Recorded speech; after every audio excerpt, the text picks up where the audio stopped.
ओम सभी को नमस्ते। ओम का उच्चारण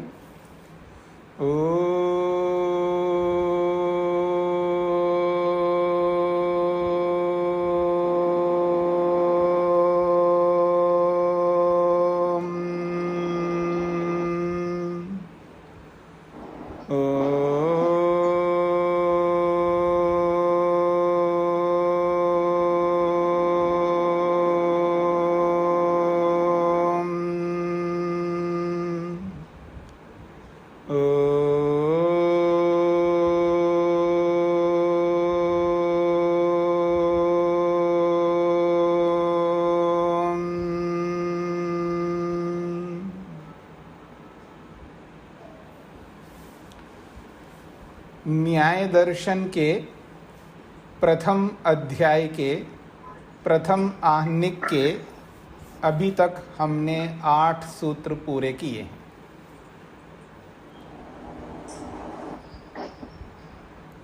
आप में से कौन है जो अपने माइक को बंद नहीं किया है?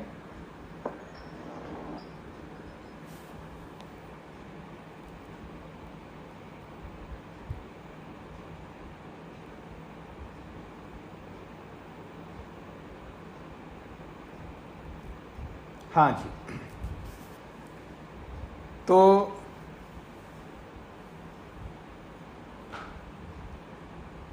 इन 8 सूत्रों में हमारे सामने कुछ बातें आई।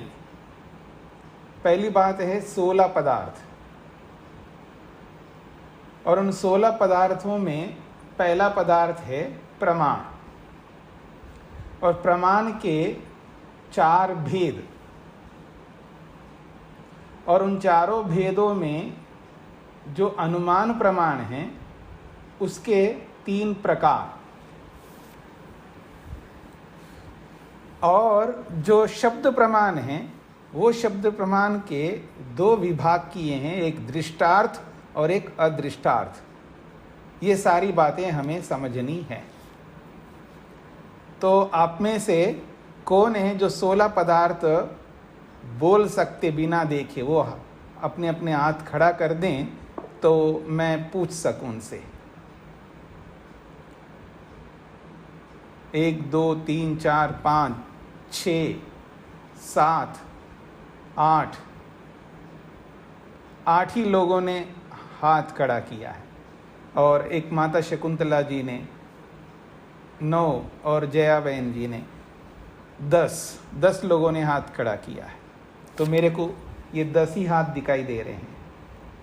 तो इसका अर्थ है कि आप लोग बाकी लोग जो है, कितने दिन हो गए जी हमारे न्याय दर्शन को प्रारंभ करके, और जो पहला सूत्र है उनको पढ़ करके भी कितने दिन हो गए, फिर भी आपने 16 पदार्थों को याद नहीं किया।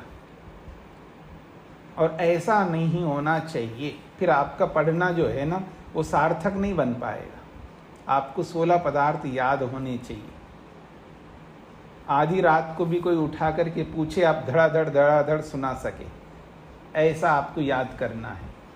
और 4 प्रमाण, क्योंकि ये हमारे जीवन का एक बहुत अभिन्न अंग हैं, इनको हमें समझना है, और इनको समझेंगे तो आप जो है किसी से भी व्यवहार करने में समर्थ हो जाएंगे। मेरी बात पर ध्यान दीजिएगा। आपको ये पकड़ में नहीं आ रहा है कि आप न्याय दर्शन क्यों पढ़ रहे हैं, आपको समझना होगा। अभी तक हमें व्यवहार नहीं करना आ रहा है, दुनियादारी नहीं पता है हमको। आप समझ लीजिएगा। ठीक है, आपको व्यापार करना आता होगा, आपको जॉब करना आता होगा, आपका घर का काम करना आता होगा, तो ये तो कोई बहुत बड़ी बात नहीं, इसे सारी दुनिया कर रही है। व्यवहार करने का मतलब है आप ऐसा व्यवहार करें जो जिस व्यवहार को करने से आपके जीवन में शांति हो, तृप्ति हो, संतोष हो, निर्भयता हो, स्वतंत्रता हो, कोई टेंशन, कोई डिप्रेशन, कोई तनाव, दबाव, ये सब नहीं रहे, कोई स्ट्रेस ना रहे आपके जीवन में, बेचैनी ना रहे, दुख मंडराते नहीं रहे आपके जीवन में। मुसीबतें आपके सामने आए और आप घबरा रहे हैं, उनका समाधान नहीं कर पा रहे। दुनिया भर की मुसीबतें, दुनिया भर के दुख, दुनिया भर के क्लेश, बहुत कुछ है। और इन सब में हमको जीते हुए इनके साथ हमें डील करना, इनके साथ व्यवहार करना आना चाहिए। और वो नहीं आ रहा है तो आप कौन है? मेरा क्या मतलब है? आप इंजीनियर होंगे, आप डॉक्टर होंगे, आप टीचर होंगे, आप बहुत बड़े आदमी होंगे, कोई भी होंगे, मेरे को क्या मतलब है उससे? मेरे को मतलब है आप सुखी है या नहीं, बस मेरे को इसी से मतलब है। मैं आपके पैसे को, आपके रूप को, रंग को और आपके ओहदा को, जो भी आप हैं, मेरा कोई मतलब नहीं उससे। मेरी बात को समझने का प्रयत्न करिएगा। और ना आपको ऐसा होना चाहिए, आपको भी ऐसा नहीं होना चाहिए। अगर आप, मैं या हम सब किसी से प्रभावित हों तो उस व्यक्ति से हमें प्रभावित होना है जो सुखी है, जो तृप्त है, जो संतुष्ट है, जो निर्भीक है, जो स्वतंत्र है, जिसको कोई टेंशन नहीं होता है, जो क्लेशों में ग्रस्त नहीं रहता है, जो स्ट्रेस में नहीं रहता है। ऐसे व्यक्ति के साथ हमारा नाता होना चाहिए। ऐसे व्यक्ति के साथ हमारा जो है आना जाना होना चाहिए, उठना बैठना होना चाहिए। यही तो सत्संग है। इसी को तो सत्संग मतलब है, सच्चे लोगों के साथ में, उत्तम लोगों के साथ में हमारी संगति होनी चाहिए। हमें यज्ञ करना है, संगतिकरण करना है। इस बात को आप सबको समझना है।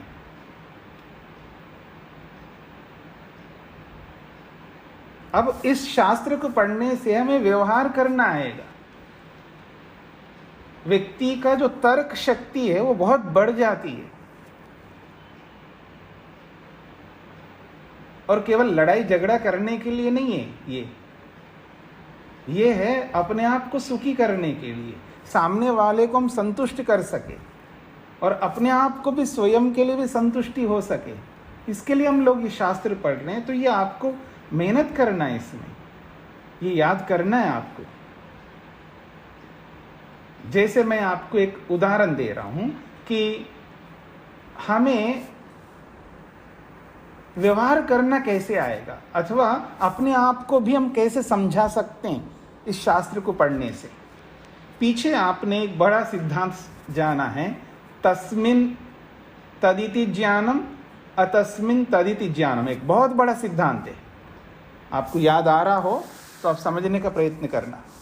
पीछे हमने एक बहुत बड़ा सिद्धांत पढ़ा है, तस्मिन् तदिति ज्ञानम और अतस्मिन् अतदिति ज्ञानम। अतस्मिन् अतदिति ज्ञानम और तस्मिन् तदिति ज्ञानम। याद आ रहा है आप लोगों को? समझने का प्रयत्न करना। इसका मतलब है जो वस्तु जैसी है उसको वैसा ही अनुभव करना। यह है तस्मिन् तदिति ज्ञानम। उसमें उसी का अनुभव करना। उस वस्तु के विषय में, उसी वस्तु के विषय में हमको वैसा ही अनुभव करना है जो वस्तु है, या जो वस्तु जिस रूप में है। तस्मिन् तदिति ज्ञानम का मतलब है जो वस्तु जिस स्वरूप में है उसी स्वरूप में अनुभव करना। बहुत बड़ी बात होती है। और जो वस्तु जिस स्वरूप में नहीं है उसको उस स्वरूप में अगर हम समझ रहे हैं तो अच्छी बात है, लेकिन नहीं समझ रहे होते। तो जो वस्तु जिस स्वरूप में नहीं है उसको उस स्वरूप में हम समझ रहे हैं, यही अतस्मिन् तदिति ज्ञानम है। जो वस्तु जिस स्वरूप में नहीं है, उदाहरण के लिए परमात्मा जिस स्वरूप में नहीं है हम उस स्वरूप में समझ रहे हैं। अर्थात परमात्मा का स्वरूप है निराकार। अब उस निराकार को हम किस स्वरूप में समझ रहे हैं? साकार के रूप में समझ रहे हैं। तो जो वस्तु जिस स्वरूप में नहीं है और उस स्वरूप में हम स्वीकार कर रहे हैं, इसको कहते हैं अतस्मिन् तदिति ज्ञान। और इसका यथार्थ क्या है? निराकार के स्वरूप में है तो उसको निराकार के स्वरूप में स्वीकार कर रहे हैं। ये तस्मिन् तदिति ज्ञान। अब ये जो दो सिद्धांत हमारे सामने हैं, अब इन दो सिद्धांतों को हम ध्यान में रख करके हम समझने का प्रयत्न करते हैं। जहाँ कहीं पर भी ऐसी परिस्थिति आ जाए किसी भी वस्तु के बारे में, इन्हीं दो सिद्धांतों को सामने रख करके हम अपने आप को समझा सकते हैं, दूसरे को भी समझा सकते हैं। एक प्रश्न आएगा कि परमात्मा को साकार मान लेने में क्या आपत्ति है? बहुत बड़ी आपत्ति है। जो जिस रूप में नहीं है उसको उस रूप में कैसे हम मानेंगे? वो उस रूप में है ही नहीं है। मैं आपको बोलूं, हाँ जी आपने क्या बनाई है? खीर बनाई है, बहुत अच्छी बात है। तो खीर में क्या आपने डाला है? तो आपने कहा कि दूध डाला है, हाँ, चावल डाला है, मीठा डाला है, केसर डाला है, हाँ, और सूखे मेवे डाले हैं, ड्राई फ्रूट्स डाले हैं, जो भी आपने डाला है, इलायची डाली है, जो भी है आप, तो अब वो खीर है। सामूहिक नाम से खीर है वो। लेकिन अगर मैं आपको पूछूं खीर में क्या अनुभव में आ रहा है जी? कैसा लग रहा है? मीठा लग रहा है? हाँ मीठा लग रहा है। और मीठा क्या है?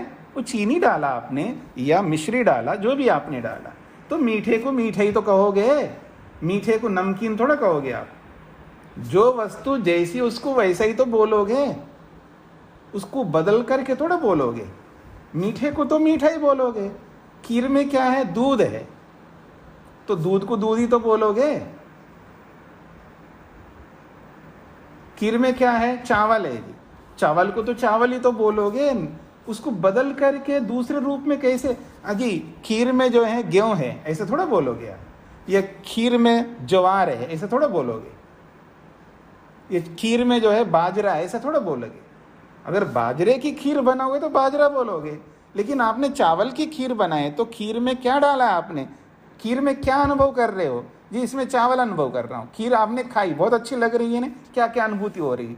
इसमें चावल की अनुभूति हो रही है, चावल है। इसमें मीठे की अनुभूति हो रही है, मीठा है। इसमें ड्राई फ्रूट्स की अनुभूतियाँ हो रही, बीच बीच में आ रही हैं दांतों के बीच में, काजू का, आपका बादाम का, पिस्ता का, ठीक है ना।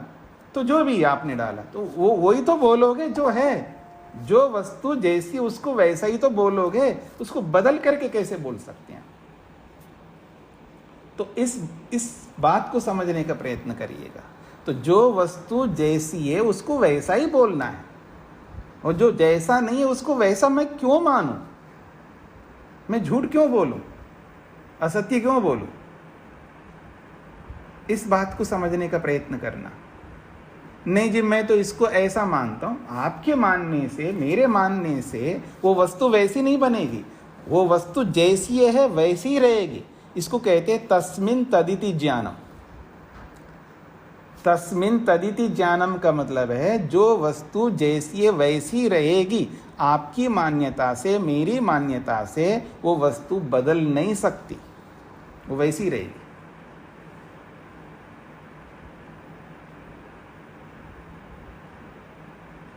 जब उसको आप ऑपरेशन करके अलग करोगे तो यही तो बोलोगे कि जी इसमें चूना है और इसमें हल्दी है, दोनों को हमने मिला दिया। यही तो बोलोगे, इसमें चूना है और हल्दी है, यही तो बोलोगे। नहीं जी इसमें चूना और राख डाला, ऐसा थोड़ा बोलोगे आप। कोई पूछे आपसे कि खीर में क्या है, तो जो है वही बोलोगे। बस उन सबको मिलाकर के एक नया नाम बोला है हमने। मतलब जैसे लोक में प्रचलित है, लोक में प्रचलित है उसको खीर बोला जाता है, तो अब खीर बोल दिया आपने, नाम संजय एक रख दिए। इन सब चीज़ों को इकट्ठा करके, इन सबको असेंबलिंग करके एक चीज़ बनाते हैं तो उसको खीर बोलते हैं। पर जो है वही तो बोलोगे ना आप। तो ये है तस्मिन् तदिति ज्ञान। और अतस्मिन् तदिति ज्ञान क्या है? खीर में क्या है जी? इसमें जी आम डाला है, इसमें ज्वार डाला है, इसमें नमक डाला है, इसमें ये डाला है, ऐसे अलग ऐसे थोड़ा बोलोगे आप। जो नहीं है वो थोड़ा बोलोगे आप। तो इसी बात को हमें समझना है। उस वस्तु का स्वरूप क्या है ये जानना है हमको, और जो समझ में आता है उसको वैसा ही मानना होता है। नहीं जी लोग ऐसे मानते आ रहे हैं, लेकिन क्या करें, माँ बाप ऐसा बोल रहे हैं तो मेरे को मानना पड़ रहा है। ऐसा कैसे मानना पड़ रहा है? उसको समझाओ। वो नहीं समझ सकते हैं तो ठीक है जी, इस बात को आप नहीं समझ सकते तो आप अपने ढंग से चलिए, मैं अपने ढंग से चलूँगा, और क्या हो सकता है, यही हो सकता है। अब बेटा इंजीनियर है, पिता जो है कुछ नहीं पढ़ा लिखा है, ऐसे ही जैसे रिक्शा चलाने वाला है, ऐसा कोई इस तरह का हो, अब उसको इंजीनियरिंग के बारे में पता नहीं है, तो पापा आपको पता नहीं, पिता आपको पता नहीं, जो मैं कर रहा हूँ उसको समझते जाओ, या तो नहीं समझ में आ रहा है तो आप अपने ढंग से रहो, मैं अपने ढंग से करूँगा इस काम को, यही तो कहेगा वो व्यक्ति।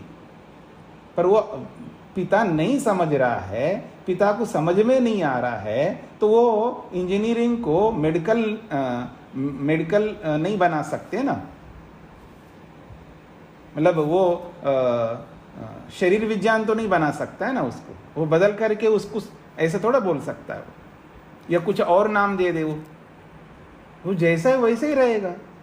तो ऐसे सबके विषय में हमको समझना है। तो ये जो समझाने की शक्ति है, सामर्थ्य है, ये जो ऊहा है, ये जो तर्क है, ये सब आपको इस शास्त्र के माध्यम से पकड़ में आएगा।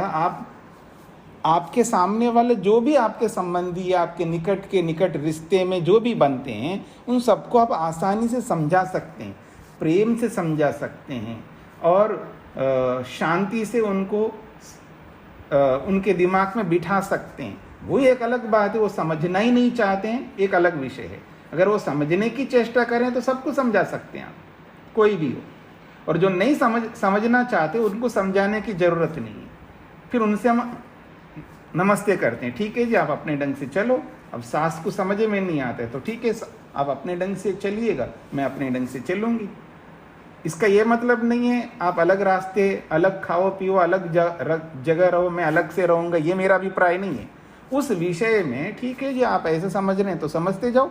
मैं जो मैंने पढ़ाई की है उसके हिसाब से तो मैं ऐसे समझना है।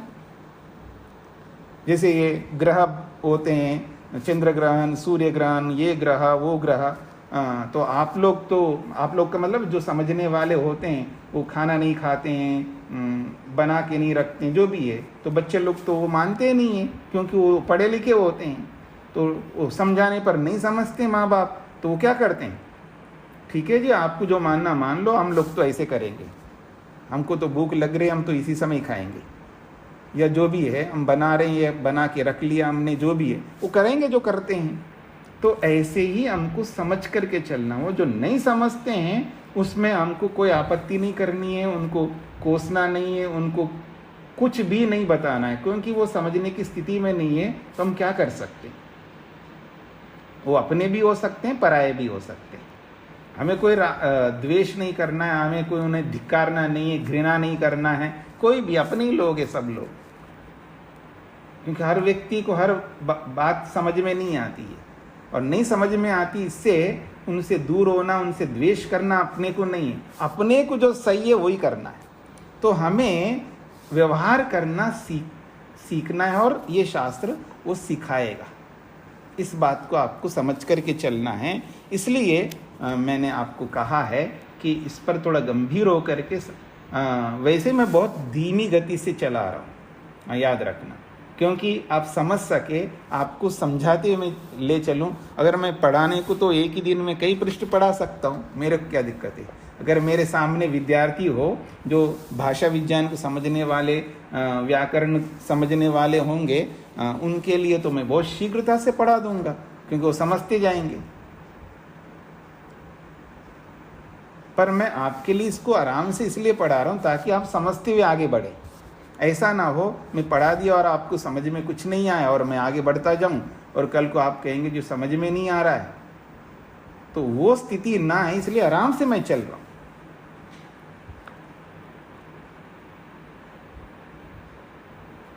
तो भीमसेन जी बताएंगे, 16 पदार्थ गिनाएंगे।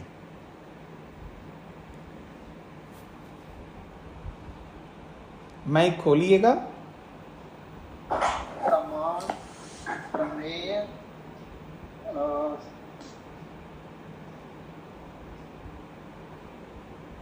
संशय, प्रयोजन, सिद्धांत, दृष्टांत, सिद्धांत,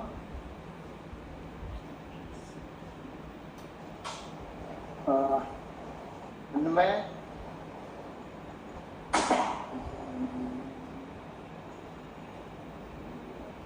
तर्क, निर्णय,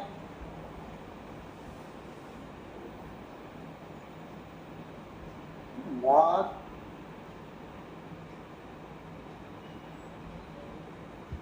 हेत्वाभास, छल, जाति, निग्रहस्थम। अच्छा, तो प्रयास आपने किया है। माइक बंद करिए। माता जया बहन जी बताएंगी इन्होंने क्या गलती किया है, कुछ छोड़ दिया है या क्या किया, बताइए। माइक खोलना पड़ेगा आपको।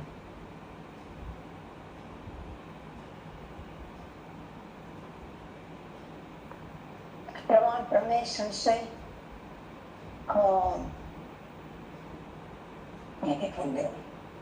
प्रयोजन, दृष्टांत, सिद्धांत, अवयव, तर्क, निर्णय, जल, वाद, वितंडा, हेतुआभास, छल, जाति, निग्रहस्थान। उनकी गलती एक आई थी, छल हेतुआभास के पहले वितंडा बोले थे। अच्छा, जब वितंडा मेरे ख्याल से। ठीक है, तो वेद प्रिया जी बताएंगे दोनों ने क्या गलती किया है और क्या या दोनों में से किसी ने सही किया है, आप बताएंगे। सभी लोगों को सुनना है। हाँ जी स्वामी जी, मैं अपना सुना सकती हूँ। उनका बीच में स्लो था तो मैं बहुत ज़्यादा नोटिस नहीं कर पाई। मैं पूरा सुना सकती हूँ अपना। नहीं, ऐसा नहीं होना था। सब देखिए, दूसरे बोल रहे हैं तो हमारा सबका कर्तव्य हमें सुनना है। अगर वो सही किया है तो सही बोलना है, गलत किया है तो गलत बोलना है, ये भी हमारा कर्तव्य होता है। ऋचा जी बताएंगी। नमस्ते स्वामी जी। हाँ, पहले हाँ शायद हाँ जी, अवयव को छोड़ दिया था और उन्होंने जया माता जी ने तो शायद सब सही बताया था मेरे ख्याल से। हाँ, ख्याल वाला नहीं चलेगा। आपको अब प्रमाणों पे चल रहे तो आपको पूरा निश्चित बताना है। हाँ जी, उन्होंने सही बताया था जी। और भीमसेन जी ने एक अवयव को शायद गलत बताया। हाँ, क्या बताया अवयव को उन्होंने? कुछ और शब्द बताया था। हाँ, वो मैं ठीक से सुन नहीं पाई। अच्छा जी, तो तेज नारायण जी बताएंगे क्या बोला है उन्होंने। जी, उनकी आवाज स्पष्ट नहीं हो रही थी और बहुत विलंब से बोल रहे थे, क्रम टूट रहा था। जी जी जी जी।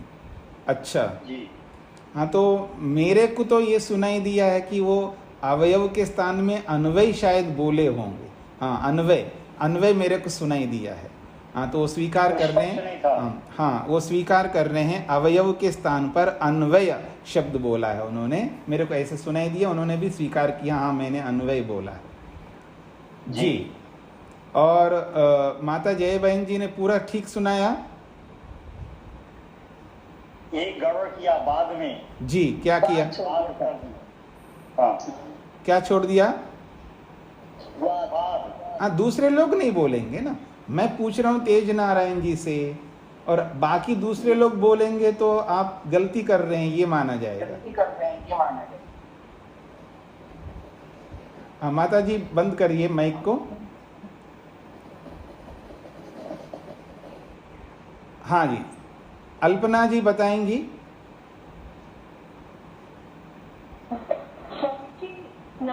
जी, सबकी जया माता जी ने वो बोले तो सारे हैं 16 के 16, केवल वो सीक्वेंस में थोड़ा सा हुआ है, वाद और जल में। जल पहले बोल दिया और वाद बाद में, लेकिन वैसे उन्होंने 16। हाँ, ये बात है। उन्होंने सुनाया तो पूरा है, लेकिन उन्होंने थोड़ा सा क्रम चेंज किया है। वाद और जल का क्रम चेंज किया, परिवर्तित किया है। अच्छा, ठीक है। अब मैं पूछूंगा रूप जी से कि प्रमाण कितने हैं, उनके भेद आदि सहित सब कुछ बताएंगे। प्रमाण स्वामी जी प्रकार के हैं। प्रत्यक्ष, अनुमान, उपमान, प्रत्यक्ष, अनुमान, उपमान, शब्द प्रमाणानि। जी जी। और प्रत्यक्ष प्रमाण के जो भेद हैं उसमें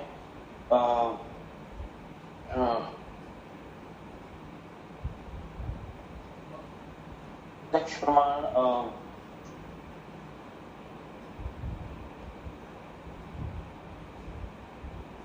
स्वामी जी याद तो है, बट अभी थोड़ा सा वो रिकॉल नहीं कर पा रहा।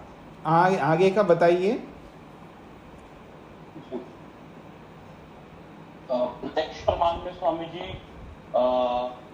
एक तो उसके जो विशेषण है उसमें है अव्यभिचारी और अव्यपनिषद और व्यवसायात्मक। जी जी। और अनुमान प्रमाण में पूर्वक, श्रेष्ठवत और सामान्य तो दृष्टांत।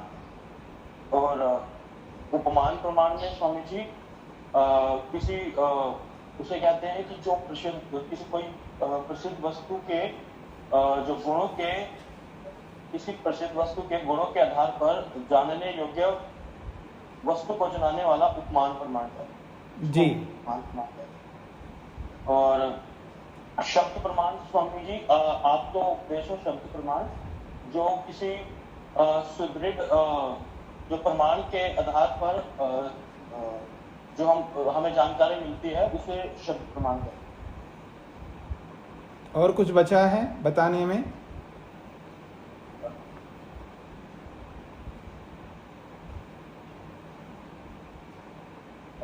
नहीं स्वामी जी। ठीक है, अब मैं पूछूं आप में से कि रूप जी ने कुछ गलत किया है तो वो बताएंगे, और क्या छोड़ दिया है वो बताएंगे। अनिल जी।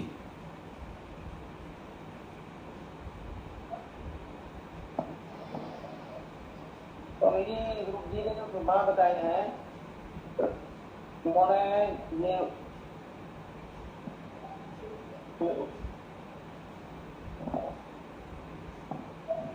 कोई बात नहीं। अनुमान प्रमाण में ये 3 प्रकार के जो बताए हैं ठीक बताए हैं, लेकिन उपमान प्रमाण में उन्होंने बताया कि जो है उपमा दी जाती है उपमान प्रमाण में, किसी प्रसिद्ध वस्तु से दूसरी अप्रसिद्ध वस्तु की उपमा दी जाती है तो उसको उपमान प्रमाण कहते हैं। और सामान्य तो दृष्टि में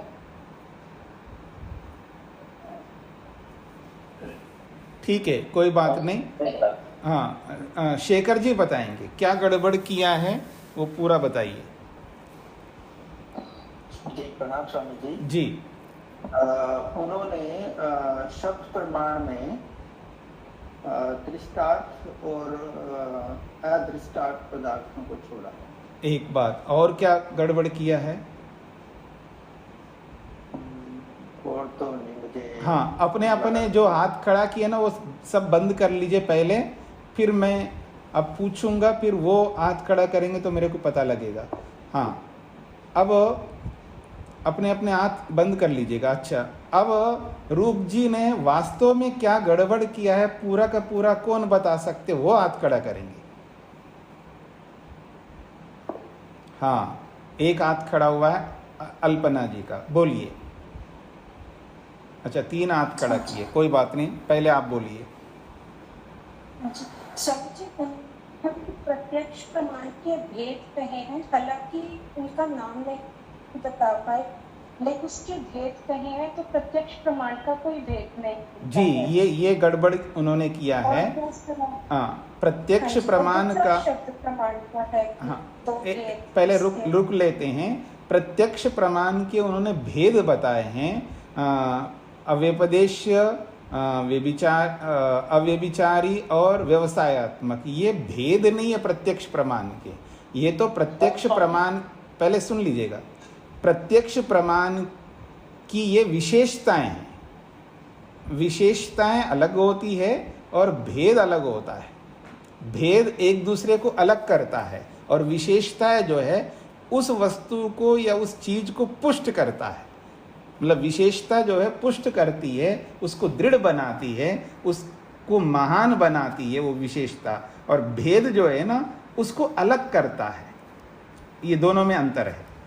तो एक उन्होंने गलती ये किया है, उनको विशेषताओं के स्थान पर भेद बता दिया उन्होंने। हो सकता है उनको ये बात समझ में आ रही होगी कि मैं विशेषता बताने की जगह पर भेद बोल दिया होगा, ये हो सकता है, पहली बात। अच्छा, अगला दोष क्या किया है वेद प्रिया जी बताएंगे।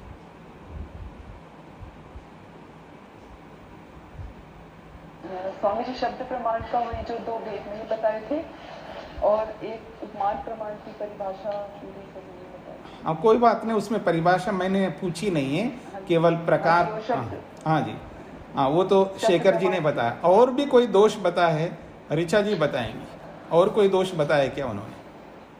जी स्वामी जी, उन्होंने अनुमान प्रमाण को 3 वेद बताए, लेकिन अनुमान प्रमाण के 6 वेद होते हैं। पूर्वक, शेषवत, सामान्यतः, दृष्ट। एक अलग तरह की परिभाषा उसकी होती है, और फिर एक और होते हैं पूर्वक, शेषवत और सामान्यतः, दृष्ट। इस प्रकार 6 तरह के अनुमान प्रमाण आपने। हाँ जी, मतलब 3 भेदों के एक भेद के 2 भेद होते हैं, वो उन्होंने नहीं बताए। ठीक बात है। लेकिन और भी कोई बता सकते हैं उन्होंने और कोई दोष किया है? तेज नारायण जी। जी स्वामी जी, उन्होंने पूर्वक शेषवत तो ठीक बताया, सामान्य तो दृष्ट को उन्होंने सामान्य तो दृष्टांत बताया। हाँ, ये बोलना था। आप लोग सुन लीजिएगा कि जब कोई व्यक्ति बोल रहा होता है तो हमें एकाग्रता से सुनना है कि व्यक्ति क्या बोल रहा है। हम अनेक बार क्या करते हैं, सामने वाले को आदर नहीं दे पाते। मैं, आप इसको अन्यथा मत लीजिएगा। कई बार क्या होता है, जैसे माता है, पिता है, भाई है, बहन है, सास है, बहू है, या भतीजा है, फलाना है, बहुत सारे लोग होते हैं ना रिश्तेदारों में। उनमें से कोई, मान लीजिएगा कोई चर्चा हो रही है, एक व्यक्ति बोलने लगता है तो उस बात को सब लोग नहीं सुनते, और कुछ लोग किसी व्यक्ति के प्रति अनादर व्यक्त करते हैं। ये बोल पड़ा, ये बकवास करेगा, अब ये टाइम खाएगा, फलाना वो, मतलब उस पर कोई आदर नहीं देते हम लोग। अब इस आदर भाव के कमी के कारण से उस व्यक्ति के व्यक्तित्व को ध्यान में रखते हुए हम उसको देखते हैं। वहाँ पर जब वो बोल रहा होता है, उस बोलने में उसके व्यक्तित्व को मत लाओ, वो क्या बोल रहा है उस पर ध्यान दीजिए, क्योंकि उसका व्यक्तित्व कुछ भी होगा, लेकिन उस विषय में जो वो बोलने जा रहा है, क्या पता है वो बहुत पते की बात बोल रहा होगा। जब तक आप सुनोगे नहीं है, आप निर्धारण कैसे कर रहे हो, आप डिसाइड कैसे कर रहे हो आप उस व्यक्ति के विषय में? देखिए, न्याय दर्शन क्या सिखा रहा है, समझने का प्रयत्न करिएगा। न्याय दर्शन क्या सिखा रहा है, इसको समझने का प्रयत्न करिएगा। आप कैसे डिसाइड किया उसके व्यक्तित्व के आधार पर अब जो वो बोल रहा है वो गलत बोलेगा, ऐसा नहीं डिसाइड कर सकते ना। तो इसलिए पहले उस व्यक्ति की बात को सुनो, पूरा कंसंट्रेट, एकाग्र होकर के सुनो वो क्या बोल रहा है। बोलने के बाद, सुनने के बाद आपको लगता है ये बिल्कुल गलत बोला है, तब आप बोल सकते इसने गलत बोला है। आपने सुना ही नहीं, उससे पहले ही उसको आपने खंडित कर दिया, ऐसा नहीं कर सकते। तो एक सामान्य सिद्धांत है, लोक में ऐसा अक्सर होता है। हम लोग सुनते नहीं है एक दूसरे की बात। दूसरे की छोड़िए, पति बोल रहा है तो पत्नी नहीं सुनती है, और पत्नी बोल रही है तो पति नहीं सुनता है। एक कॉमन बात होती है। सास बोल रही है तो बहू नहीं सुन रही है, और बहू बोल रही है तो सास नहीं सुन रही है। माता पिता बोल रहे हैं तो बच्चे नहीं सुन रहे हैं, बच्चे बोल रहे हैं तो माँ बाप सुन नहीं रहे हैं। ये क्या बोलेगा, हम तो माँ बाप हैं, इसको कोई एक्सपीरियंस तो है ही नहीं। मतलब उसको हम लोग ऐसे मोटी भाषा में को उड़ा देते हैं उसकी, मतलब उसकी इतनी अवहेलना कर रहे हैं, सामने वाले व्यक्ति का कितना अनादर कर रहे हैं। अर्थात मैं अगर योग की भाषा में बोलूं, कितनी हिंसा करते हैं हम लोग, आप कल्पना नहीं कर सकते हैं। हम आगे नहीं बढ़ पा रहे हैं, आगे उन्नत नहीं हो पा रहे हैं, हमारी गति ईश्वर के प्रति नहीं हो पा रही है। हमारी एकाग्रता नहीं बन पा रही है, मेरी बातों पर ध्यान दीजिएगा, इसके पीछे बहुत बड़ा कारण है हिंसा। क्योंकि योग में सबसे पहली सीढ़ी जो है वो हिंसा और अहिंसा है। और हम इतनी हिंसा करते हैं, वो भी अपने लोगों की, निकट के लोगों की। हमें ये एहसास नहीं हो रहा होता सामने वाले व्यक्ति को कितना दुख देते हैं। इसको यही होता है ना, अन्यायपूर्वक दुख देना हिंसा है। और आप जब उस व्यक्ति के, सामने वाले व्यक्ति की बात को आप सुन नहीं रहे हैं तो उसको अच्छा थोड़ा लगेगा, उसको दुख हो रहा होता है, देखो ये मेरी बात नहीं सुन रहे। जब ये मेरी बात नहीं सुन रहे तो उसको अच्छा नहीं लगेगा, दुख हो रहा है। और वो उसको जो दुख मिल रहा है, उस दुख के पीछे कारण आप है जो नहीं सुन रहे हैं, और वो अन्यायपूर्वक नहीं सुन रहे हैं, क्योंकि आपने डिसाइड कर लिएगा ये बकवास करेगा, ये क्या बोलेगा, जो भी आपने उसके प्रति मान्यता बना रखी है, उसके व्यक्तित्व को ध्यान में रख करके। तो ये व्यक्तित्व को नहीं देखना, हर जगह जहाँ देखना होता वो देखिएगा, हमें मना नहीं है, लेकिन हर जगह उसके व्यक्तित्व को आप नहीं देख सकते। तो इस तरह हम बहुत हिंसा करते हैं अपने ही लोगों की। और आप कहते हो जी मेरा ध्यान नहीं लग रहा है, जी मेरा मन नहीं लग रहा है, मैं कोशिश करता हूँ, मैं बहुत मेहनत करता हूँ, फलाना है वो है, वो मेरे को पता लग रहा है कि आप क्या कोशिश कर रहे हैं। मतलब इसका डॉक्टर होता है ना, डॉक्टर ही तो समझेगा ना आपके शरीर में क्या बीमारी है, आप किस रोग को लेकर के मेरे सामने आए हो, वो तो डॉक्टर को पता है कि आपको क्या बीमारी है। आपको तो नहीं पकड़ में आ रही है, वो हर विषय में हर व्यक्ति नहीं जान सकता। तो ठीक इसी प्रकार से जब कोई व्यक्ति मेरे सामने आता है, वो ये बोलता है कि जी मेरा ध्यान नहीं लग रहा है, मैं बहुत कोशिश करता हूँ, ये करता हूँ, वो करता हूँ, आपने जो उपाय बताए सारे उपाय अपनाता हूँ, फिर भी नहीं हो रहा है, मेरे को लगता है ये क्या बोल रहा है व्यक्ति। तो वो उस स्थिति को हमें पकड़ना होता है। ये एक उदाहरण मात्र दिया आपको।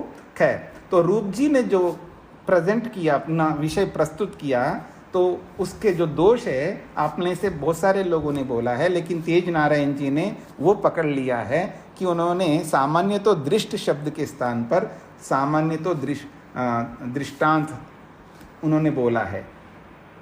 तो इस बात को भी हमें, मतलब अगर आप एकाग्रता से सुनेंगे सामने वाले व्यक्ति की बात को, इससे हमारी वो स्थिति बनती है, क्योंकि हमारे में इतना पेशेंस होना चाहिए, इतना धैर्य होना चाहिए। मान लो कोई बात आपको पता है पहले से, अनेक बार आपने सुन रखा है, उसी बात को कोई दूसरा सुना रहा होता है तो आप उसको सुनते नहीं, क्योंकि आपको पता है ना पहले से, ये तो जो पता है वही तो सुना रहा है, अब क्या सुनूं मैं। ऐसा करके हम उसका इतना अनादर कर देते हैं, उसको इतना दुख देते हैं, या योग की भाषा में मैं बोलूं उसकी इतनी हिंसा करते हैं, और उस हिंसा से कितना बड़ा नुकसान हमारा हो रहा है। उसका तो हो ही रहा है, उसको दुख मिल रहा है, लेकिन हमारा कितना नुकसान हो रहा है, कितनी हानि हो रही है हमारी, कि हम अपने मन को ईश्वर में नहीं लगा पा रहे हैं। ये सबसे बड़ी हानि है। आपको क्या लगता है कि आप हिंसा करते रहो सुबह से लेकर रात तक, और आपका मन ईश्वर में लग जाए, और आपका ध्यान हो जाए, और आपको ईश्वर का साक्षात्कार हो जाए? आप ये समझते हैं आप अपने आप को? ऐसा नहीं होगा। तो ये सारी बातें हमको न्याय दर्शन जो है ये इसी तरह का हुआ। ये तर्क, प्रमाण शक्ति, आपको कल बताया था ना मैंने, कल परसों की, आपको आप तत्व आपको ला करके खड़ा कर देगा, आपको एक प्रामाणिक व्यक्ति बना देगा। ये प्रामाणिक व्यक्ति, और कोई व्यक्ति प्रामाणिक बनता है अपने आप में एक बहुत बड़ी बात होती है। तो इसलिए इन बातों को ध्यान में रखते हुए आपको मेहनत करना चाहिए। बस मैं इतना कहना चाहता हूँ। तो आज तो प्रश्नोत्तरी हो रहे हैं, तो पीछे के पाठ में अगर किसी को पूछना हो तो आज प्रश्नोत्तरी कर लेते हैं, नहीं तो हम आगे बढ़ते हैं। अभी तक जो हमने पढ़ा है उसके विषय में किसी को कोई बात पूछना है, मान करके कुछ भी पूछना, ऐसा भी नहीं है। वास्तव में आपने तैयारी की है, उसमें कोई बात समझ में नहीं आ रही है तो पूछना है। हाँ, माता शकुंतला जी, माइक खोलिए। फिर आपका माइक खुल नहीं रहा है। जी खोला है जी, अभी खोला है। एक सामान है, मैं नाम, अब मेरे को तो नाम भी भूल जाते हैं, कि इसमें ये बताया गया कि जो आपको व्यक्ति बताए उसका अगर उसी शरीर में उसी जन्म में हम प्राप्त कर लें तो प्रमाण है। जैसे मैं किसी आप पुरुष ने बताया कि फलाने इतनी दूरी पर 2 मील की दूरी पर एक एक्सीडेंट हो गया है और उसमें गाड़ी को आग लग गई है और 2 व्यक्ति मर गए, और जब हमने जाके देखा तो बिल्कुल सत्य था, लेकिन इसमें प्रमाण कहाँ से आया? फिर उन्होंने बात बताई, वो ठीक है, तो मैं वैसे जाती तो भी पता चल जाता। तो इसमें प्रमाण वाली कौन सी बात है, कृपया मुझे ये समझाएं। अच्छा, यानी आपको ये सबसे पहले शब्द प्रमाण किसे कहते हैं उसकी परिभाषा आपको समझनी होगी। शब्द प्रमाण को समझना है। अब माइक बंद कर लीजिए आप। शब्द प्रमाण का अर्थ है कि आप वहाँ पर आ जाइए जो पहले सूत्र में पहले सूत्र है नहीं, अभी बता देता हूँ मैं आपको। हाँ, पहला सूत्र ही है।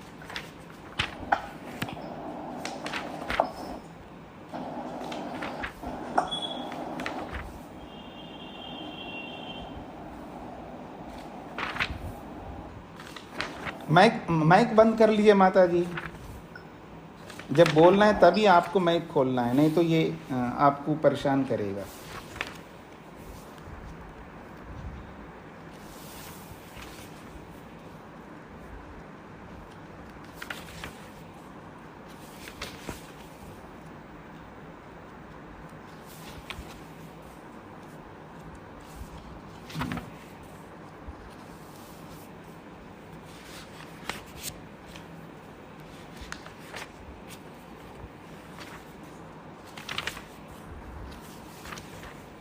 हाँ जी, तीसरा सूत्र है वैसे, और पेज नंबर है 13, पेज नंबर 13, सूत्र संख्या 13। प्रमाणों का जब विभाग किया है, प्रत्यक्ष अनुमान उपमान शब्दाः प्रमाणानि, प्रत्यक्षानुमानोपमान शब्दाः प्रमाणानि। तो यहाँ पर शब्द प्रमाण किसे कहते हैं उसकी परिभाषा महर्षि वात्स्यायन ने की है। वहाँ हमने जो 7वें सूत्र में बोला है, मतलब सूत्र है आप्तोपदेश शब्दः, वो सूत्र के रूप में है। यहाँ पर इन्होंने अपने शब्दों में शब्द प्रमाण की परिभाषा की है। इसको आपने अगर नहीं समझा है, इसलिए आपको ये समस्या हो रही है। तो इसको आप समझ लीजिएगा कि शब्द प्रमाण किसे कहते हैं। तो कहते हैं शब्द्यते अनेन अर्थ इति अभिधीयते, अर्थात जाप्यते। इन्होंने क्या कहा है? शब्द किसको कहते हैं? कहा शब्द्यते। शब्दते का अर्थ किया है जाप्यते, उसी को अर्थ किया अभिधीयते। तो शब्दते कहो, अभिधीयते कहो या जाप्यते कहो, एक ही बात है। तो अनेन का मतलब है जिसके द्वारा किसी अर्थ को बताया जाता है। जिसके द्वारा का मतलब है जिन वचनों के द्वारा, जिन वाक्यों के द्वारा, या हम जिस बोली से किसी अर्थ को हम बता रहे हैं किसी व्यक्ति को, जो उस व्यक्ति को पता नहीं उसके बारे में, आपको पता है। तो आपने एक्सीडेंट को देखा, आपने का मतलब बताने वाला, उसने एक्सीडेंट देखा है साक्षात प्रत्यक्ष, और वो आपको बता रहा है। आपने तो देखा ही नहीं, आपको पता ही नहीं एक्सीडेंट हुआ ही नहीं हुआ। मेरी बातों को समझने का प्रयत्न करिएगा। माताजी ने बोला है एक्सीडेंट हुआ है तो हम जाकर के देखेंगे तो पता लग ही जाएगा। तो ये प्रमाण कैसे हैं? तो उस पर ये मैं उत्तर दे रहा हूँ कि माताजी को पता ही नहीं है कि एक्सीडेंट हुआ या नहीं हुआ। वो जैसे नॉर्मल जनरल जैसे चल रहे हैं, सब लोग आ रहे हैं जा रहे हैं, और माताजी भी अप डाउन कर रही है, आ रही जा रही है। उनको पता ही नहीं है जिस रास्ते पे वो जा रही है वहाँ आगे जाकर के एक्सीडेंट हुआ है। उनको क्या पता है? कुछ नहीं पता है।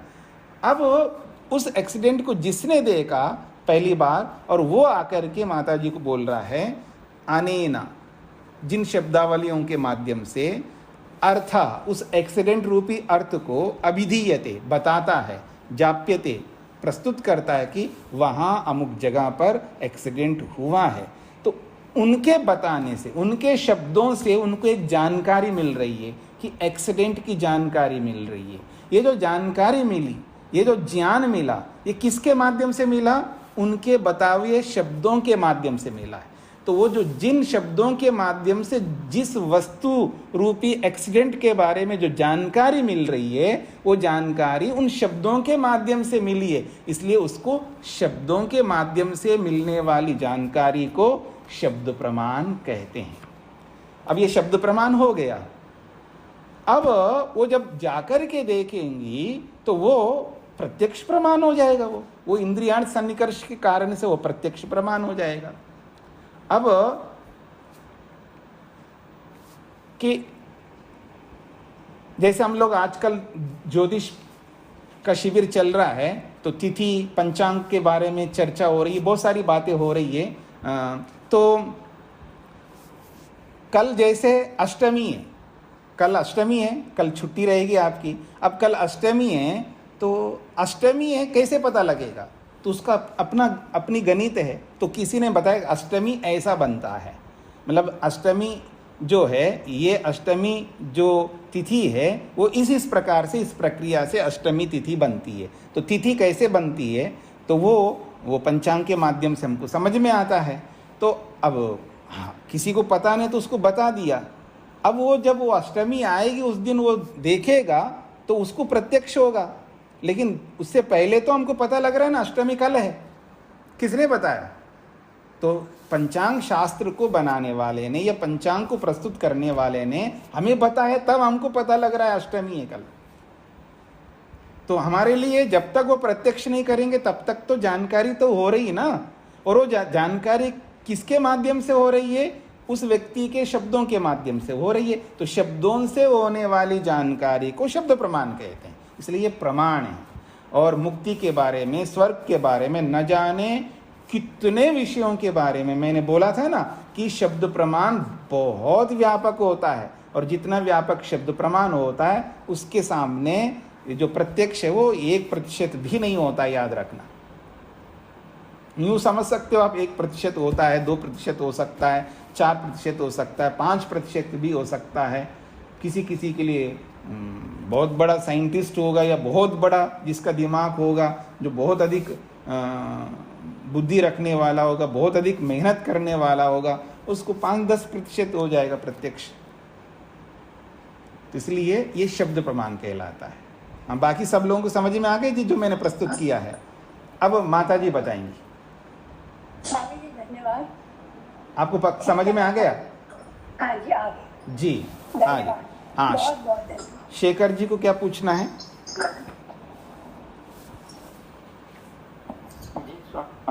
हमने शेषवत का जो दृष्टांत से शब्द को गुण प्रमाण कहा था।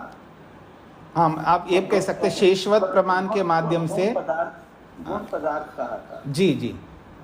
और उसमें एक आपने कहा गुण से गुण उत्पन्न होते हैं। हो सकता है हमें आगे जाके सीखें ये जी, तो ये समझ नहीं आया गुण से गुण।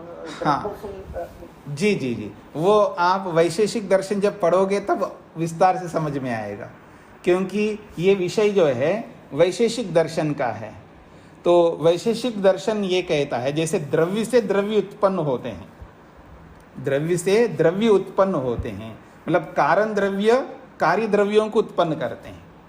ठीक इसी प्रकार से कारण गुण कार्य गुणों को उत्पन्न करते हैं। ये बात पकड़ में आ रही ना आपको? तो जैसे कारण द्रव्य, जैसे भी लोहा आदि जो भी होंगे कारण द्रव्य, आटा होगा, तो कारण जो भी कारण द्रव्य होंगे, कारण द्रव्यों से कार्य द्रव्य उत्पन्न होते हैं। तो जैसे कारण द्रव्य से कार्य द्रव्य उत्पन्न होते हैं, उन कारणों में रहने वाले जो गुण होंगे वो भी कारण गुण कहलाएंगे। अब उन कारण गुणों से कार्यों में आने वाले जो गुण हैं, वो कार्यों में आए हुए गुण किन से उत्पन्न हुए? तो कहेंगे कारण गुणों से उत्पन्न हुए। तो इस तरह गुण से गुण उत्पन्न होता है, द्रव्य से द्रव्य उत्पन्न होता है, पर कर्म से कर्म उत्पन्न नहीं हो सकता। क्यों नहीं हो सकता? क्योंकि कर्म उत्पन्न होते ही कर्म होने के बाद समाप्त होता है, अब वो दूसरे को उत्पन्न नहीं कर सकता। ये एक सिद्धांत वैशेषिक में बनाया है। अब थोड़ा सा आपको समझ में आ गया होगा, नहीं तो विस्तार से आप जब वैशेषिक पढ़ेंगे तो वैशेषिक एक वो ग्रंथ है जिसको हम केमिस्ट्री बोलते हैं, यानी प्राचीन, जैसे इसको आप बोलते हैं ना आधुनिक और प्राचीन, तो प्राचीन शास्त्रों में ये वैशेषिक जो है रसायन शास्त्र हैं, केमिस्ट्री है, और सांख्य जो है प्राचीन शास्त्र में फिजिक्स है, और आधुनिक शास्त्र में वो आज का फिजिक्स है वो अलग प्रक्रिया से चल रहा है, और हमारा जो फिजिक्स है वो अलग प्रक्रिया से, और हमारा जो केमिस्ट्री वो अलग प्रक्रिया से। ये प्राचीन पद्धति के हिसाब से चलेगा। आज के आधुनिक दृष्टि से दोनों को तुलना नहीं कर सकते, कुछ बातें मिलती हैं और बहुत सारी बातें नहीं मिलती। जी स्पष्ट हो गए जी आपको? तेज नारायण जी को क्या पूछना है? जी स्वामी जी, एक भाषा के विषय में जानकारी करना है, बहुत संक्षिप्त की। जी ये पृष्ठ 20 पर नीचे से दूसरी पंक्ति, हाँ पृष्ठ 20 हाँ पर जी नीचे से दूसरी पंक्ति, जी ये दृष्टांत ये वह आप तो उपदेशा, ये दो अंग्रेजी के एस टाइप के बनेगी, ये दो का क्या अर्थ है, ये दो क्यों? हाँ जी, तो यहाँ पर जो है दृष्टार्थ एवं आप्तोपदेशा, तो ऐसा है कि भाषा विज्ञान की दृष्टि में मान लीजिएगा अकार लुप्त है, वहाँ पर आकार जो है छिपा हुआ है, तो केवल अवर्ण अरस्व, वर्णों में 3 भेद होते हैं ना, अरस्व दीर्घ और प्लुत। एक मात्रिक को अरस्व कहते हैं, द्विमात्रिक को दीर्घ कहते हैं, और 3 मात्रिक को प्लुत कहते हैं। ये भाषा विज्ञान की एक परिपाठी है। तो जो अरस्व आकार अगर छिपा हुआ है उसको समझाने के लिए एस जैसा चिन्ह है, इसको अवग्रह चिन्ह कहते हैं। जो एस जैसा यस जैसा जो दिख रहा है इसको अवग्रह चिन्ह कहते हैं। तो ये अवग्रह चिन्ह एक होगा अगर केवल अरस्व इकार छुपा हुआ है। तो अगर दीर्घ आकार छुपा हुआ है, द्विमात्रिक दीर्घ आकार छुपा हुआ है, उसको जताने के लिए 2 अवग्रह चिन्ह लगाया, उससे पता लगता है यहाँ अरस्व आकार नहीं छुपा हुआ, यह दीर्घ आकार छुपा हुआ है, ये बताने के लिए। जी स्वामी जी समझ आ गया, धन्यवाद। जी जी जी हाँ, माता शकुंतला जी को क्या पूछना है? आपका माइक बंद है या पहले से आप वैसे खड़ा हुआ है तो उसको हटा दीजिएगा। और किसी कुछ पूछना है? हाँ स्वाति जी, आर्य, हाँ पूछिए, माइक खोलिए।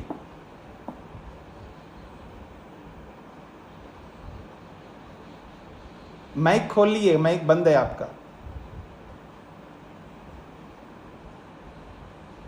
आपका माइक बंद है। कभी आप लोग बैठ करके अपने छोटे छोटे बच्चों से सीख लीजिएगा माइक कैसे खोलना, कैसे बंद करना, और कैसे इस पर इसको ऑपरेट करना, ये सब सीखना पड़ता है। अभी आप नहीं खोल पाए। हाँ जी, रेशा जी बताएंगे। जी प्रणाम आचार्य जी। जी आपने कहा कुछ भी पूछ लो, तो मेरे मन में आया कि लिंग लिंगी तो स्त्री पुरुष को कहा और सासु बहू को भी कहा है लिंग लिंगी। हाँ जी, मैंने कुछ भी पूछने के लिए का मतलब है अभी तक जो हमने पढ़ा है इसमें से कुछ भी पूछने के लिए कहा है, कोई बात नहीं। तो लिंग और लिंगी का मतलब ये पारिभाषिक शब्द है, मतलब ये दार्शनिक भाषा में ये शब्द चलते हैं। मतलब ये जो हर विद्या में अलग अलग पारिभाषिक शब्द होते हैं ना, जो टर्मिनोलॉजी कहते हैं, आप यही बोलते होंगे ना। तो वो जो है ये हर विद्या का अपना अपना एक पारिभाषिक शब्द होते हैं। तो दार्शनिक भाषा में लिंग और लिंगी, लिंग का मतलब होता है चिन्ह, और वो चिन्ह जिसका है उस वस्तु को लिंगी बोलते हैं। ये एक पारिभाषिक शब्द है।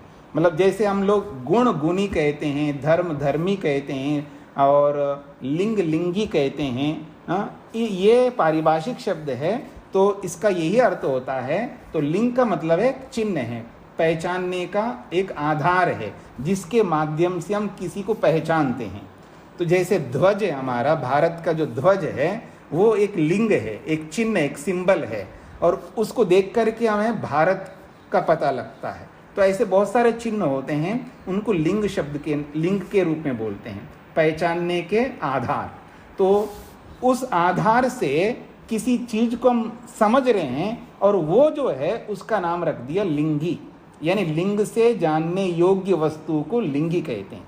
ये भाषा कहता है लिंग्यते अनेन इति लिंगः, जिससे जाना जाता है उसको लिंग कहते हैं, और जो जानी जाती है उसको लिंगी कहते हैं। जी धन्यवाद। जी, जैसे सास है, सास भी लिंग है और उसके साथ बहू है तो वो भी लिंग है। नहीं, वो जो लिंग है वो तो पुरुष को पुल्लिंग शब्द से, स्त्री को स्त्रीलिंग शब्द से बोला जाता है। अर्थात जैसे वो जो लिंग है वो अलग दृष्टिकोण से हैं। जैसे मनुष्यों में या प्राणियों में ये लिंग चलता है कि अगर पुरुष प्राणी है तो उसको पुल्लिंग में बोला जाता है, और स्त्री प्राणी है तो उसको स्त्रीलिंग में बोला जाता है।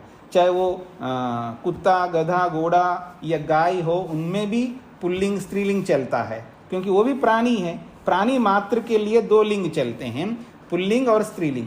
तो पुरुष वाला है, यानी अगर घोड़ा और घोड़ी, तो घोड़ा को हम पुरुष पुल्लिंग उसको बोलेंगे और उसका नाम भी उसी प्रकार का होगा। और घोड़ी है तो उसको स्त्रीलिंग में बोलेंगे, उसका नाम भी एक अलग प्रकार का होगा। ऐसे ही सभी पशु पक्षियों में इस तरह का होता है। और कुछ कॉमन शब्द भी होते हैं। और पक्षी उड़ रहा है ऐसा बोल सकता है व्यक्ति, पक्षी उड़ रही है ऐसा नहीं बोलते ना आप लोग, तो वहाँ पक्षी उड़ रहा है ऐसा यही बोलेंगे ना हिंदी में आप लोग। तो अब कहीं कहीं अलग भाषा में जो प्रचलित है वो बोलते हैं। बाकी लिंग तो या तो प्राणियों के होते हैं अथवा शब्दों के होते हैं। दो बातें मैंने पहले भी भाषा विज्ञान को पढ़ाते समय बोला था कि लिंग जो होते हैं वो दो जगहों पर प्रयोग में आते हैं।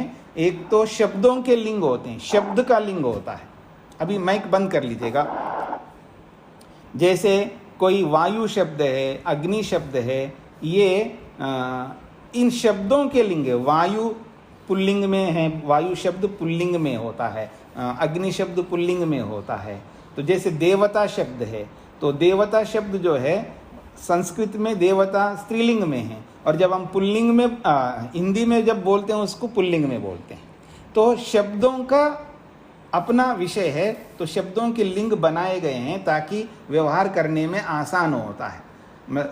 क्योंकि अगर लिंग नहीं रखेंगे तो उसको व्यवहार नहीं कर पाएंगे। व्यवहार का मतलब है जो विभक्तियां होती हैं, जो कारक बनते हैं भाषा विज्ञान में, कारक प्रसंग, विभक्तियों का प्रसंग, वो सब गड़बड़ा जाएगा। तो एक सोच समझ करके शब्दों के लिंग रखे गए हैं, उसके माध्यम से हम लोग भाषा विज्ञान में आसानी से आगे बढ़ सकते हैं। तो वो शब्दों के लिंग होते हैं या प्राणियों के लिंग होते हैं, वो एक अलग बात है।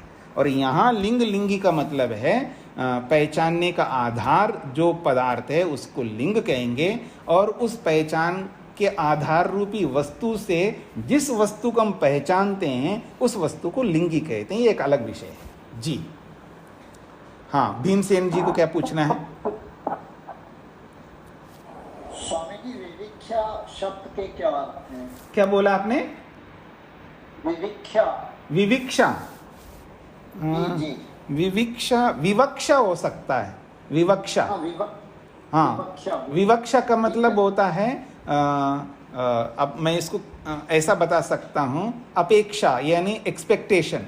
मतलब ये शब्द या ये विषय किसको एक्सपेक्ट कर रहा है, यानी किसकी ओर संकेत करता है। जी जी जी जी। हाँ, निर्मला जी को क्या पूछना है? स्वामी जी, आपको कुछ शब्द में ये लिखा हुआ है, पहला चिक्यायपम, चिक्यापईशया, इसका थोड़ा सा कहाँ पर लिखा है? आप तो कुछ शब्द उसके बाद हाँ हाँ हाँ, ठीक है। चिक्यापईशय का मतलब है बताने की इच्छा से, दूसरे को बताने की इच्छा, चिक्यापईशया। इसमें निजंत का प्रयोग है, इसलिए दूसरे के लिए होता है ये। तो दूसरे को बताने की इच्छा से वो उपदेष्टा जो है, उपदेशक बताता है। तो चिक्याप ईशय का मतलब है दूसरे व्यक्ति को बताने की इच्छा से जो प्रयुक्त, जो प्रवृत्त होता है, ऐसे व्यक्ति को उपदेष्टा कहते हैं। सुधा जी क्या पूछना चाहते हैं?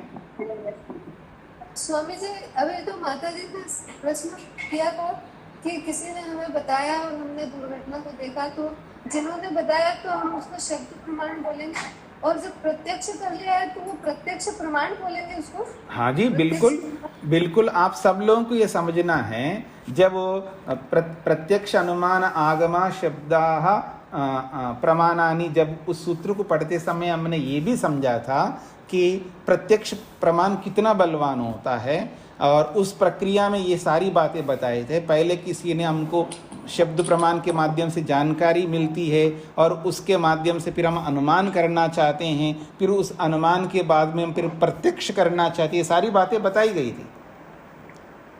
हाँ ठीक है, तो इसको यहीं पर विराम देते हैं। बस मैं इतना ही कहना चाहूँगा, माइक बंद कर लीजिएगा, कि आप लोग आवृत्ति जो नहीं करते हैं तो वो सब पीछे की बातें भूलते जाएंगे। इसलिए मेरा आग्रह है आप सबसे कि आप सब आवृत्ति करिएगा, समय निकालिएगा, पिछले पाठों को सरसरी दृष्टि से भी, उसके नोट्स जब बनाएंगे तो उनको आप देखते जाएंगे, तो पीछे की बातें आपको उपस्थित रहेंगी, ताकि आप आगे आसानी से बढ़ सकेंगे। नहीं तो पीछे की भूलते जाएंगे, आगे आपको समझना बड़ा कठिन होता जाएगा।